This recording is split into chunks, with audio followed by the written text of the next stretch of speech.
Hello there, Capricorn sign. Welcome to your monthly reading. So this reading is for the month of March. Love reading for Capricorn, Sun, Moon, Rising, Venus. Capricorn, hindi lahat ng Capricorn resonate sa reading na to. So takes what resonates and leave the rest. Cross watchers, pwedeng sa inyo to at hindi sila Capricorn sign. So put yourself in a situation kung saan man kayo naka-resonate. Capricorn, if hindi kayo naka-resonate sa reading na to, please to check your other placements, your Sun, your Moon, your Rising, your Venus sign, dahil pwedeng doon kayo maka-resonate at hindi dito. So Capricorn, if hindi kayo naka-resonate at all, then dito para sa inyo. So let's start, Capricorn.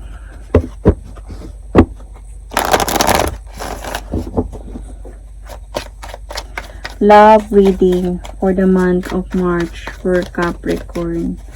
Sun, Moon, Rising, Venus. Love reading for the month of March for Capricorn. Sun, Moon, Rising, Venus.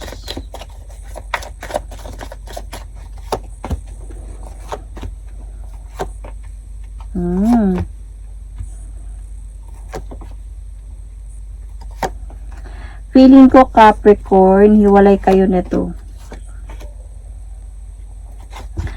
Kasi parang yung iniisip mo, what do you think about your person is like happy na siya sa buhay niya ngayon. So, yun yung iniisip mo about sa kanya.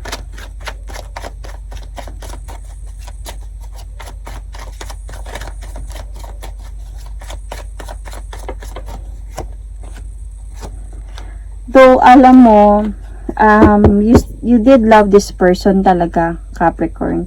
Kaya lang nagbigay ata to sa'yo ng mabigat na problema. Parang sobra ka nitong sinaktan, kaya kayo naghiwalay. Hindi na kayo actually nag-uusap. Kaya lang iniisip mo ngayon na parang masaya na siya ngayon sa buhay niya, okay na siya. Parang ganun. So, napagod ka na din ata mag-antay sa kanya before eh. Siguro before inantay mo pa siya na bumalik kasi nga mahal mo talaga siya. Pero parang napagod ka na. Parang as a point ngayon na nag-move on ka na or naka-move on ka na and feeling mo nga, iniisip mo nga na okay na siya ngayon sa buhay niya. Pero ano ba yung iniisip ng partner mo or ng person mo about sa'yo? Namimiss ka niya, Capricorn.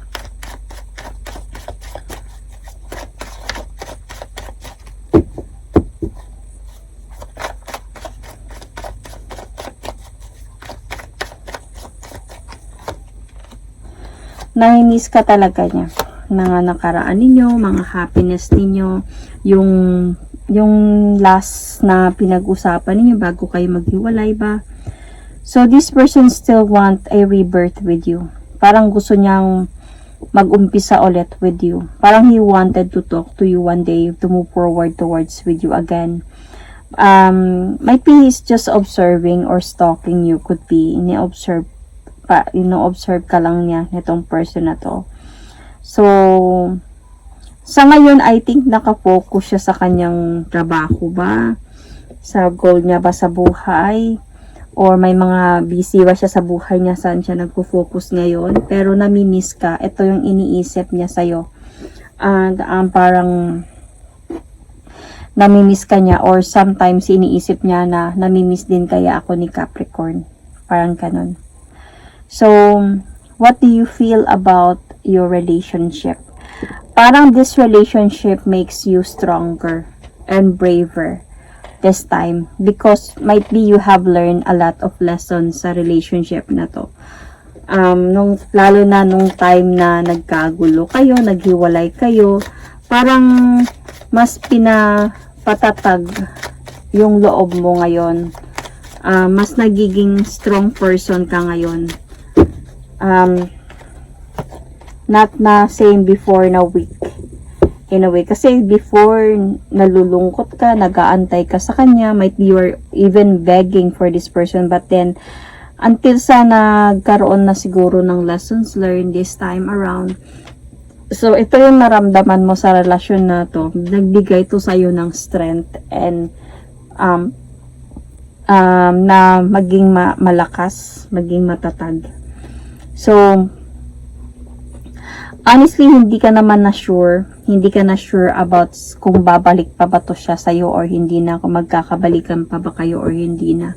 But minsan sa gabi, naiisip mo pa rin to siya, Capricorn. Minsan hindi ka nakakatulog pa rin sa gabi man. Sometimes siguro as just that hindi mo lang matanggap na ganun yung ginawa niya sa'yo. Could be. Kasi sobra kang nasaktan noon eh. However, you were expecting talaga na kayo na sana. So, but right now, parang you are not sure anymore na kung kayo babalik pa ba siya, magkakabalikan pa ba kayo or not anymore. So, what your person feel about na relationship na meron kayo? Honestly, nagsisi talaga siya. Yun yung naramdaman niya. Dumating siya sa point na parang na-disappoint siya. Parang nawalan siya ng gana ba? Ano man yung issue ninyo before. Parang nawalan siya ng gana, hindi niya na-appreciate. Pero parang nasa point siya ngayon na nag-iisip siya. Kasi diba namimiss ka niya. Nag-iisip siya and parang gusto niyang magbago. Parang gusto niya this time, nung time na hindi kayo nag-uusap dalawa, nung time na naging cold na talaga and empty yung communication ninyo. Parang na-miss ka niya at gusto ka niyang kausapin and parang na-realize niya ba na gusto niyang ayusin yung mga hindi niyo pagkakaunawaan, dalawa, na gusto niyang ayusin to.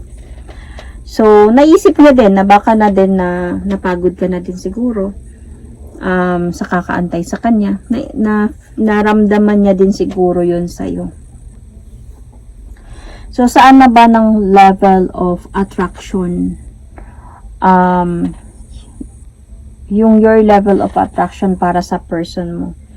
Honestly, right now, nasa point ka talaga of like great changes ng buhay mo. Parang you have already cut off the cycle na meron kayo and you just really want to have some changes in your life. Kaya nga iniisip mo minsan na okay na siya eh, happy na siya. And parang ngayon, parang nagiging strong ka na harapin yung buhay nang wala siya.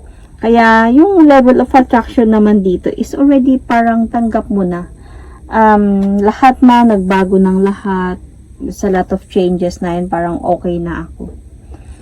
So, yung level naman sa person mo, yung level of attraction niya is parang gusto niya pa talagang maayos kayo. Feeling ko mag-asawa kayo nito eh, or magka-live-in kayo. Kasi parang gusto niya pa balik na maayos kayo, na mabuo kayo in a way, na magtagumpay kayo ulit sa buhay gaya ng dati.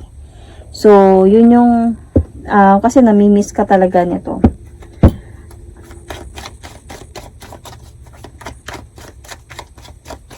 Let's clarify.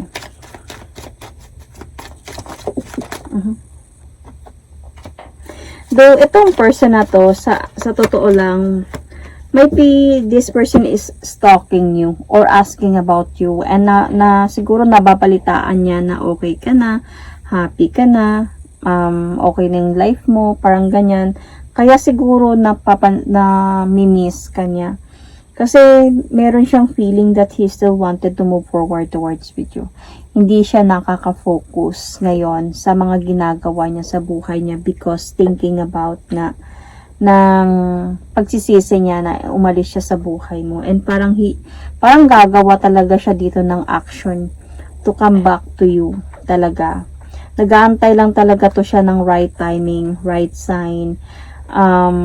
Pero this person parang may attraction pa talaga siya sa'yo, like love attraction and wanting to come back to you because I can see here in the future or for the outcome of this reading is this person will still going to offer you new beginning, communication, new beginning, a start, you know. Ito mag-o-offer talaga to yung person mo dito. But then, ang nakikita ko kasi dito, if ever man kakausapin ka niya ulit, you will going to have that confrontation. Siyempre, i-confront mo siya. Hindi pwede kay Capricorn kung walang confrontation talaga. you will going to confront this person about what he did, about sa nag-antay ako, ngayon ka pa bumalik, ngayon ganyan, whatever it is. May confrontation pa talaga na mangyayari dito.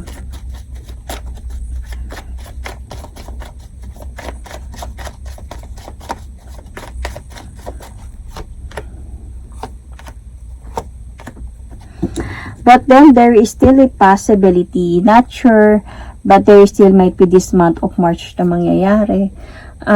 There is still a possibility of new beginning sa inyong dalawa. Kasi there is a possibility na itong person na to, parang hindi kanya titigilan talaga hanggat hindi kayo magkaayos dalawa. Ibabalik niya yung dati talaga. Kumbaga, ipapaalala niya sa'yo yung mga masasaya mga alaala ninyo before, something. But this is really not sure why. It is because of you. Naging okay ka na kasi nang wala siya. Honestly, mag-ano pa to sa'yo na parang hindi mo alam kung tatanggapin mo ba siya or not anymore. Mako-confuse ka, halos hindi ka makakatulog sa gabi thinking about this nung time na nakakausapin ka niya na ulit. I don't know, might be this month of March. Pero may possibilities pa rin talaga ng pagbabalikan sa inyong dalawa in the future. So, Capricorn, you might be dealing here with same Capricorn, Virgo, Taurus. I can see Aquarius.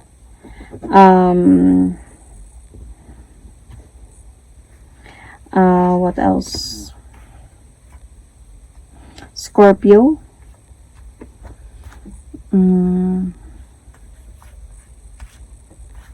It's more on Leo is also here. Cancer, Scorpio, Pisces. More on like that. So, Sun, Moon, Rising, Venus. Pisces is also here, yeah. So, yun. Thank you and God bless.